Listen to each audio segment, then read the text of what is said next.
తాకట్లో ఉన్న మీ బంగారాన్ని విడిపించి ఆ రోజు ఆన్లైన్ రేటుకి కొంటాం. Sharma gold company.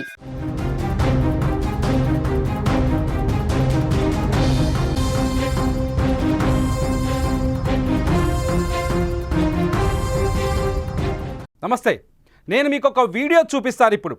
ఆ వీడియో చూసిన తర్వాత దయచేసి మీకు ఆగ్రహం వస్తే ఖచ్చితంగా దాన్ని ఆపుకోండి. కోపం వస్తే, తట్టుకోలేనంత కోపం వస్తే దయచేసి కంట్రోల్ చేసుకోండి. ఒక్కసారి మా పీసీఆర్ టీం చెప్తున్నాను, ఆ వీడియోని ఇప్పుడు చూపించమని. ఒక్కసారి చూపించండి ఆ వీడియోని. ఆ వీడియోలో ఉన్న వ్యక్తిని చూడండి, అతని ప్రవర్తనను చూడండి, ఆ వ్యక్తి ముందు ఉన్న ఒక బాలిక బాధను చూడండి. ఆ బాధను చూస్తే మీకేమనిపిస్తుందో చెప్పండి. ఇతని పేరు దేవేంద్రరావు. ఇతని కృష్ణా జిల్లా మచిలీపట్నంలో వడ్డీ వ్యాపారం చేస్తాడు, అలాగే రిటైర్డ్ టీచర్ కూడా. మచిలీపట్నంలో ఒక చిరు వ్యాపారికి వడ్డీకి డబ్బులు ఇచ్చాడు. ఆ వ్యాపారి కొన్ని కారణాల వల్ల, లేకపోతే ఆదాయం సరిగ్గా లేకపోవటం వల్ల ఆ వ్యాపారి కొంత ఇబ్బందుల్లోకి వెళ్ళిపోయాడు ఆర్థికంగా.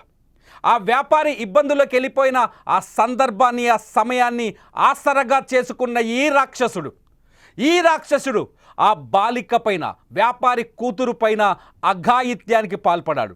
ఇంటికి వచ్చి వడ్డీ డబ్బుల కోసమని ఇంటికి వచ్చి ఇంట్లో ఒంటరిగా ఉన్న బాలిక పైన తన కామవాంఛ తీర్చుకునే ప్రయత్నం చేశాడు. ఈ వీడియోలో చూస్తే మీకు చాలా స్పష్టంగా అర్థమవుతుంది. ఆ రిటైర్డ్ టీచర్ పేరు దేవేంద్రరావు. అతని వయస్సు చూడండి. ఈ వయస్సులో అతను చేసిన ఈ దుర్మార్గపు, నీచపు, నికృష్టపు ప్రవర్తన చూడండి. కృష్ణా జిల్లా మచిలీపట్నంలో జరిగింది ఈ ఉదంతం. చాలా రోజులుగా ఈ వడ్డీ వ్యాపారి, ఈ రిటైర్డ్ టీచర్ ఆ బాలిక పైన అఘాయిత్యానికి, లైంగిక దాడికి ప్రయత్నాలు చేస్తూనే వస్తూ ఉన్నాడు. చివరికి ఇంట్లో పేరెంట్స్ లేని సమయం చూసి దాడికి ప్రయత్నం చేశాడు. ఈ విషయాన్ని ముందే పసిగట్టిన ఆ బాలిక ఈ వీడియోని రికార్డు చేసినట్టుగా అర్థమవుతోంది. బాలిక తన బాధను ఎవరికి చెప్పుకోవాలో, ఎలా చెప్పుకోవాలో, ఎక్కడ వివరించాలో తోచని పరిస్థితి. ఆ బాలిక దిక్కులేని స్థితిలో ఈ వీడియో రికార్డ్ చేసినట్టుగా తెలుస్తోంది. బాలిక జస్ట్ 10వ తరగతి అమ్మాయి, కూతురు కాదు మనవరాలి కంటే ఎక్కువ వయసున్న అమ్మాయి. అటువంటి పిల్లల్ని ప్రేమతో చూడాలి, చాలా మనవరాలిగా అల్లారు ముద్దుగా చూసుకోవాలి, తండ్రిగా బాధ్యత వహించాలి. కానీ ఈ దుర్మార్గుడు ఏం చేశాడు? ఆ అమ్మాయి పైన లైంగిక దాడి చేయాలని ఆలోచించాడు. ఆ అమ్మాయి పైన అఘాయిత్యం చేయాలని చెడుగా ప్రవర్తించాడు. ఈ వీడియో ఇప్పుడు తెలుగు రాష్ట్రాల్లో సంచలనం సృష్టిస్తుంది. ఈ రిటైర్డ్ టీచర్ కథేంటి, ఈ రిటైర్డ్ టీచర్ దుర్మార్గం ఏంటి, ఇతని అకృత్యం ఏంటి అనేది ఇప్పుడు ఒకసారి మా విజయవాడ ప్రతినిధి సాయి దగ్గరికి వెళ్దాం. సాయి చెప్తాడు. సాయి, అసలు ఏం జరిగింది? ఎవరి దుర్మార్గుడు ఎందుకింత నీచంగా ప్రవర్తిస్తున్నాడు? దేవేందర్ పుట్టాయిపేటకి చెందిన ఒక రిటైర్డ్ టీచర్. అయితే రిటైర్డ్ టీచర్ అంటే చాలా మంది విద్యార్థులకు ఆదర్శంగా ఉండాలి, అలాగే విద్యార్థులను తీర్చిదిద్దే బాధ్యత కూడా అతని మీదే ఉంటుంది. కానీ ఇన్నేళ్ల పాటు చేసిన సర్వీసు అతన్ని ఏ ఒక్క మార్గాన్ని పట్టించిందో అర్థం కావట్లేదు. దాదాపుగా ఇతను రిటైర్ అయ్యి 10 ఏళ్ళు అవుతుంది. అంటే ఇతని వయసు దగ్గర 70 ఏళ్ళు ఉండొచ్చు. సో 70 ఏళ్ళ వయసు ఉన్న ఇతను అంటే రిటైర్ అయిపోయిన తర్వాత వడ్డీలకి మనీ ఇస్తూ ఉన్నాడు. అయితే ఒక చిరు వ్యాపారికి వడ్డీకి డబ్బులు ఇచ్చాడు. అయితే ఇంట్లో ఎవరు లేని సమయాన్ని ఫోన్ చేస్తే ఇంట్లో లేమని చెప్పారు ఆ వడ్డీ ఎవరైతే చిరు వ్యాపారి. ఆ టైంలో ఇంటికి వెళ్ళాడు. ఇంటికి వెళ్తే అందులో చిన్న పాప, అంటే 10th క్లాస్ పూర్తి చేసుకున్న ఒక మైనర్ బాలిక, ఆ బాలిక ఇంట్లో ఉంది. ఆ ఎవరు లేని సమయంలో ఆ బాలిక పైన అఘాయిత్యానికి పాల్పడే ప్రయత్నం చేశాడు. ఆ బాలిక కూడా చాలా భయపడిపోయింది అతని దగ్గరికి వెళ్ళడానికి, ఎందుకంటే ఆ తాత వయసు ఉంటుంది. సో ఇది అంటే దగ్గరికి తీసుకుంటున్నారని అర్థమవుతుంది, కానీ ఈ విధంగా ప్రవర్తిస్తాడని కూడా బాలిక అర్థం చేసుకోలేకపోతుంది. అయితే పోలీసులు ఎంక్వైరీలు ఏంటంటే ఎప్పటి నుంచో కూడా ఆ పాప పైన ఇతను అంటే అఘాయిత్యానికి పాల్పడడానికి అతను ప్లాన్ ప్రకారమే ఇంటికి వెళ్ళినట్టుగా కూడా పోలీసులు అనుమానిస్తున్న నేపథ్యంలో అయితే ఆ పాపకి ఎవరికి చెప్పుకోలేని పరిస్థితి. ఈ ఘటన జరిగింది నిన్న కూడా కాదు, ఈ ఘటన జరిగి కొన్ని రోజులు అవుతుంది. ఆ పాప చాలా మౌనంగా ఉండిపోయింది, ఎందుకంటే అతను ఎవరికైనా చెప్తే చంపేస్తారని బెదిరించాడు. సో బెదిరించిన నేపథ్యంలో ఆ పాప భయపడిపోయి చెప్పలేక మొదలు పడిపోతున్న నేపథ్యంలో ఇటీవల పాప ఏడుపు అనేది ఆపుకోకుండా తల్లికి చెప్పింది. ఈ విషయం తెలుసుకున్న తల్లిదండ్రులు ఏనుగురు పోలీస్ స్టేషన్ లో కంప్లైంట్ ఇచ్చారు. ప్రస్తుతానికి అయితే పోలీసులు అయితే ఫిర్యాదు మేరకు అయితే మొత్తం దర్యాప్తు చేస్తున్నారు. అతనికి అంటే 70 ఏళ్ల వయసున్న ఒక వ్యక్తి, ఒక 15-16 ఏళ్ల వయసున్న ఒక బాలిక పట్ల ఈ విధంగా ప్రవర్తించడం పట్ల అయితే పూర్తిగా అందరూ కూడా తలదించుకునే పరిస్థితి. ఎందుకంటే అతను మామూలు ఈ చదువు జ్ఞానం లేని వ్యక్తి అయితే కూడా అనుకోవచ్చు. కనీసం కొన్ని వేల మంది విద్యార్థులకి పాఠాలు చెప్పిన రిటైర్డ్ టీచర్ అతనికి బుద్ధి ఈ విధంగా ఎందుకని వంకరగా మారిందనే విషయం పైన అయితే పోలీసులు దర్యాప్తు చేస్తున్నారు. దాంతోపాటు వడ్డీ వ్యాపారి పేరుతో వడ్డీల పేరుతో ఈ విధంగా అంటే ఇంకెంతమందిని సాయి కృష్ణా జిల్లాలో గతంలో చూసినాం, ఇదివరకు చూసాం చాలా సార్లు. ఈ కాల్మనీ రాక్షసులు ఉంటారు. కాల్మనీలో మొత్తం ఇటువంటి వేధింపులు ఎక్కువగా ఉంటాయి. కాల్మనీ పైన గతంలో అనేక ఆరోపణలు, అనేక కేసులు నమోదయ్యాయి. ఈ రాక్షసుడి పైన, ఈ దేవేందర్ రావు అనే ఈ ముసలాడి పైన ఏమైనా ఎటువంటి కేసులు నమోదు చేశారు పోలీసులు ఏం చెబుతున్నారు?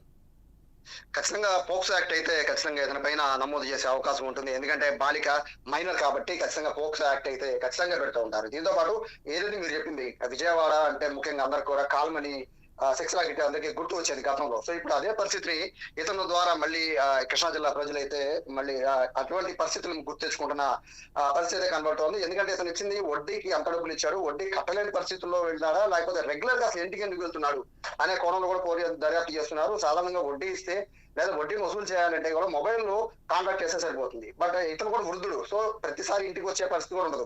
కానీ ఆ ఫ్యామిలీకి దగ్గర అవ్వాలనే ఉద్దేశంతో ఆ పాప ఆయన ముందే కన్నేశాడనే ఉద్దేశంతోనే ఇతను రెగ్యులర్ గా ఇంటికి వెళ్తున్నట్టుగా కూడా అర్థమవుతోంది.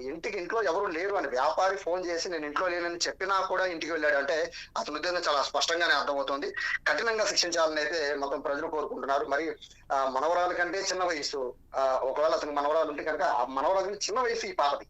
సో ఈ విధంగా ఆ పాప పైన కనేయడం అనేది చాలా మొత్తం సభ్య సమాజం తలదించుకునే విధంగా ఉందనేది అయితే స్థానికులు చెప్తున్నారు. కఠినంగా శిక్షించాలని చెప్తున్నారు. ప్రస్తుతం అయితే పోలీసులు అయితే కేసు నమోదు చేశారు. దాంట్లో ఖచ్చితంగా పోక్సో యాక్ట్ అయితే 100% ఉంటుంది. ఎందుకంటే పాప మైనర్ కాబట్టి. సో దానికన్నా బలమైన కేసులు పెట్టాలనేది అయితే స్థానికులు కోరుకుంటున్న నేపథ్యంలో ఇటువంటి ఘటనలు పునరావృతం కాకుండా ఉండేందుకు, అలాగే ఇతని మిగతా వాళ్ళకి ఎంతమందికి ఇట్లా వడ్డీ డబ్బులు ఇచ్చాడు, వడ్డీలు ఎట్లా వసూలు చేస్తున్నాడు అనే విషయం పైన కూడా పోలీసులు ఆరాధిస్తున్నారు. మిగిలిన బాధ్యతలు ఇంకా ఉన్నారా అనే విషయం పైన కూడా ప్రస్తుతం పోలీసులు ఆరాధిస్తున్నారు. రైట్ సాయి, ఇది ఇప్పటికీ అందుతున్న సమాచారం. మచిలీపట్నంలో ఈ దేవేందర్ రావు వడ్డీ వ్యాపారాలు చేస్తున్నారు. టీచర్గా పనిచేసి 10 ఏళ్ల క్రితమే రిటైర్ అయ్యాడు. రిటైర్ అయిన తర్వాత వచ్చిన డబ్బుల్ని ఇలా వడ్డీలకు తిప్పుతూ కాల్మనీ రాక్షసుడిలాగా మారిపోయాడు. కేవలం డబ్బులు ఇస్తూ డబ్బులకు వడ్డీలు వసూలు చేయడానికి అప్పులు తీసుకున్న వాళ్ళ ఇళ్ల చుట్టూ తిరుగుతూ వాళ్ళ మహిళలపైన, ఆ ఇంట్లో ఉన్న మహిళలపైన కన్నేసినట్టుగా చాలా స్పష్టంగా అర్థమవుతుంది. దేవేందర్ రావు వక్రబుద్ధి, తిక్కబుద్ధి ఇప్పుడు బయటపడింది. దేవేందర్ రావు నిన్నటి వరకు సమాజంలో పెద్ద మనిషిగా చలామణి అయ్యాడు. తనొక రిటైర్డ్ టీచర్గా ఎంతోమంది పిల్లలకి మంచి నేర్పి పాఠాలు నేర్పించిన వ్యక్తిగా నిన్నటిదాకా ప్రజల్లో కనిపించాడు. కానీ దేవేందర్ రావు ఇవాళ అతని రాక్షసత్వం బయటపడింది. ఈ సంఘటన ఇప్పుడే జరిగిందని తెలియట్లేదు. మా ప్రతినిధి ఇస్తున్న సమాచారం ప్రకారం చాలా రోజుల క్రితం జరిగింది. కానీ ఆ బాలిక తట్టుకోలేకపోయింది. జరిగిన అవమానాన్ని బయటకు చెప్పుకోలేకపోయింది. కానీ ఒక వీడియో రూపంలో ఈ ఉదంతం, ఈ దుర్మార్గం, ఈ దేవేందర్ రావు దుర్మార్గం రికార్డ్ అయి ఉండటం వల్ల ఇవాళ వ్యవహారం పోలీస్ స్టేషన్ దాకా వెళ్ళింది. ప్రస్తుతానికి ఇతని పైన మచిలీపట్నం పోలీసులు కేసు నమోదు చేశారు. అయితే పోక్సో యాక్ట్ కింద ఇతని పైన కేసు పెట్టాలని ఒక డిమాండ్ వినిపిస్తుంది. ఇటువంటి దుర్మార్గుల్ని క్షమించకూడదని ప్రజలు చెప్తున్నారు. ఎందుకంటే పసిపిల్లలకు పాఠాలు నేర్పించాలి.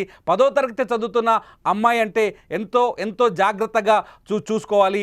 ఆ అమ్మాయి అంటే ఎంతోమంది పిల్లలు, ఈ దేవేందర్ రావు టీచర్గా పనిచేశాడు కాబట్టి ఇటువంటి బాలికలు ఎంతోమందికి ఆయన విద్య నేర్పించుంటాడు, ప్రవర్తనను నేర్పించుంటాడు, మంచి చెప్పుంటాడు. కానీ ఇతని ప్రవర్తన ఇప్పుడు చూస్తుంటే అతని టీచర్గా కూడా ఇంకా ఎటువంటి దుర్మార్గాలకు పాల్పడ్డాడో అనే అనుమానాలు కలుగుతున్నాయి. మొత్తానికి మచిలీపట్నం జరిగిన ఈ ఉదంతం పైన మీరెలా స్పందిస్తారు?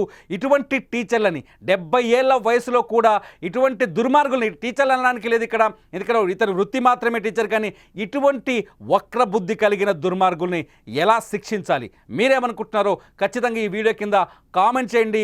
లైవ్లో మీ కామెంట్స్ చూస్తున్నాం మేము. ఖచ్చితంగా ఇటువంటి వాళ్ళ అంతు చూడాల్సిన అవసరం ఉంది. అంతం వీళ్ళని వెంటాడాల్సిన అవసరం ఉంది. చట్టం వీళ్ళని కఠినంగా శిక్షించాల్సిన అవసరం ఉంది. చూస్తూనే ఉండండి సుమన్ టీవీ.